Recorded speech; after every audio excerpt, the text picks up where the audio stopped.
sekalian yang dirahmati Allah, mari kita syukuri nikmat ini, nikmat iman, nikmat sehat, sehingga kita bisa melaksanakan bagian daripada ketaatan kita kepada Allah Ta'ala, sehingga kita bisa menjamin setengah jam yang kita lalui berada dalam keadaan kebaikan, bukan maksiat. Ini nikmat dari Allah Subhanahu wa Ta'ala. Hadirin yang dirahmati Allah, dalam kehidupan kita banyak disajikan, mendengarkan orang-orang yang mengatakan sesuatu tentang cita-citanya dan dia akhirnya mendapatkannya. Contoh, ketika seseorang dia sampaikan bahwasanya saya akan menjadi seorang direktur misalkan, dia berusaha dan kemudian benar 10 tahun berikutnya ternyata jadi direktur.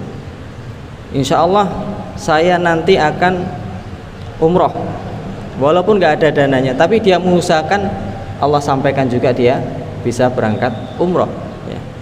Banyak kejutan-kejutan yang awalnya cuma disampaikan, dia ikhtiar walaupun sedikit dan Allah sampaikan. Ada konsep apa dalam kehidupan ini? Ada kaidah kehidupan apa yang terjadi? Ya, sebetulnya konsepnya seperti apa?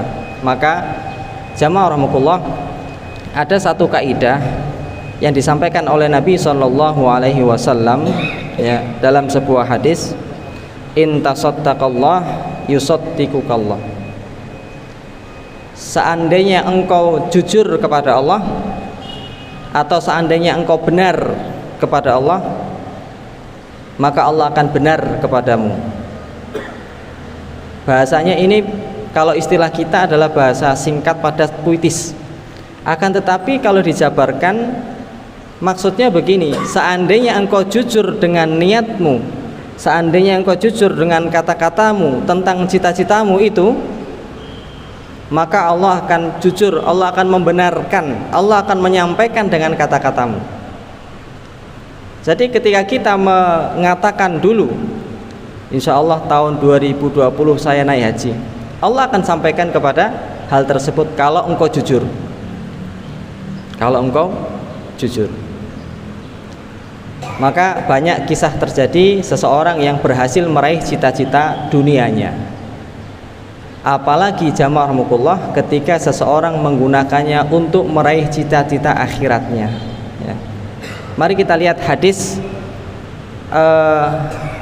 tentang ini dan juga penjelasannya. Bila engkau bersikap jujur kepada Allah, maka Allah akan membenarkanmu. Hadis riwayat An-Nasa'i, dinilai sahih oleh Syekh Albani dalam Ahkamul Janaiz. Diriwayatkan dari Syiddad bin Al-Had radhiyallahu anhu bahwasanya ada seorang laki-laki dari Arab Badui datang kepada Nabi SAW. Orang Arab Badui ini kemudian bersyahadat, asyhadu an la ilaha illallah wa asyhadu anna Muhammad Rasul. Saya ikut panjenengan wahai Nabi. Lalu orang Badui tersebut mengatakan kepada Nabi SAW, aku berhijrah untuk mengikuti ajaranmu. Artinya beliau ya pindah dari tempatnya mengikuti Nabi, ikut berperang, ikut membantu Nabi. Aku berhijrah untuk mengikutimu, mengikuti ajaranmu. Kemudian Nabi SAW berpesan kepada para sahabat terhadap orang ini sudah masuk Islam ya, tolong diperhatikan, tolong dipenuhi kebutuhannya gitu. Setelah kembali dari sebuah peperangan, Nabi SAW memperoleh harta rampasan perang yang bagi Nabi, harta rampasan perang. Rampasan perang itu dibagi-bagi untuk Nabi 1/5 dan para sahabat yang lain. Nah, orang Badui ini sudah dicatat tadi dan juga dapat bagian. Tapi pas dibagi oleh Rasulullah nggak kelihatan. Ketika suatu hari ada di tengah-tengah sahabat lalu memberikan kepada orang itu, ini titipan dari Rasulullah, titipan dari Nabi, jatahmu untuk rampasan perang karena kamu ikut berperang kemarin. Lalu dia bertanya, ini orang awam, orang dari desa, kalau kita katakan sekarang, apa ini? Diberikan emas dan harta yang banyak. Para sahabat menjawab, ini bagianmu, sudah disisihkan oleh Nabi, ikut perang. Lalu dia mengambil jatah itu, dibawa ke hadapan Nabi SAW. Ya Rasulullah, wahai Rasulullah, apa ini? Gitu. Ini adalah harta rampasan perang yang aku sisihkan untukmu. Ini buat kamu. Ternyata jawaban pria ini mengejutkan. Ya Rasulullah, aku ikut panjenengan bukan untuk dapat ini, tapi agar aku berperang di medan jihad, lalu ada panah yang menusuk di leherku ini, aku mati dalam keadaan syahid dan aku masuk surga. Jadi orang dari desa ikut Kanjeng Nabi, ikut Nabi Muhammad SAW bukan karena ingin hartanya.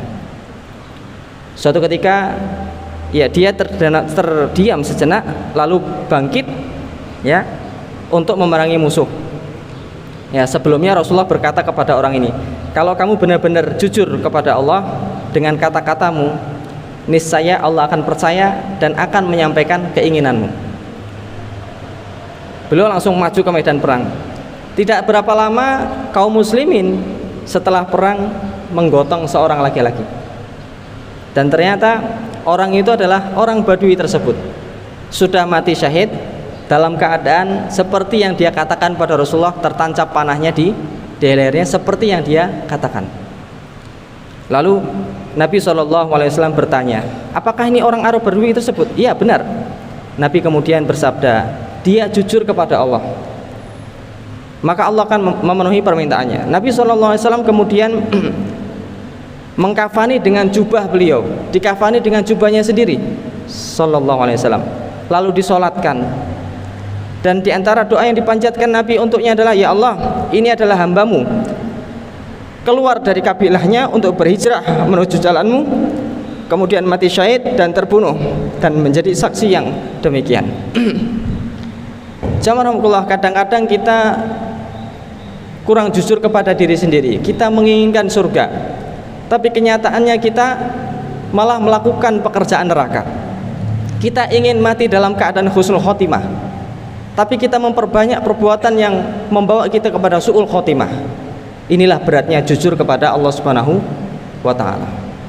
Kalau kita mengatakan iyyaka na'budu wa iyyaka nasta'in, hanya kepadamu aku menyembah, maka datanglah sholat 5 waktu.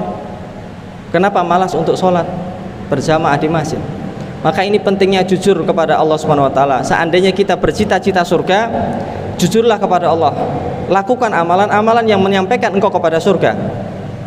Seandainya kita memang berkeinginan bertemu dengan Rasulullah, laksanakan amalan-amalan sunnah Rasulullah SAW. Maka ini adalah kaidah jamaah Allah, ya. Kita sering menghadapi kenyataan bahwa banyak kata-kata kita terwujud kalau seandainya orang itu sungguh-sungguh. Orang ikut lomba pengen juara 1, dia sungguh-sungguh latihan, insya Allah juara 1. Orang sungguh-sungguh pengen ranking 1, belajar serius sungguh-sungguh, ranking 1. Maka kalau kita benar-benar ingin keluarga kita bertemu di surga, kita sungguh-sungguh ayo membawa keluarga kita, sama-sama kita melakukan ketaatan kepada Allah, ya, untuk sampai ke surga.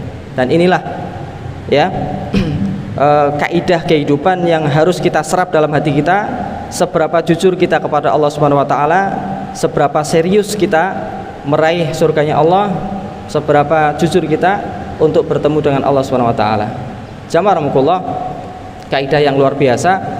Semoga ini memberikan kita manfaat dan memberikan kita wacana untuk lebih serius, lebih sotik, lebih jujur kepada Allah, sehingga Allah juga akan membenarkan apa yang kita ucapkan. Hadanallahu iyyakum billahi taufiq wal hidayah. Semoga Allah memberikan kita kekuatan, keistiqomahan untuk jujur kepadanya. Subhanakallahumma bihamdika asyhadu an la ilaha illa anta astaghfiruka wa atubu ilaik. Assalamualaikum warahmatullahi wabarakatuh.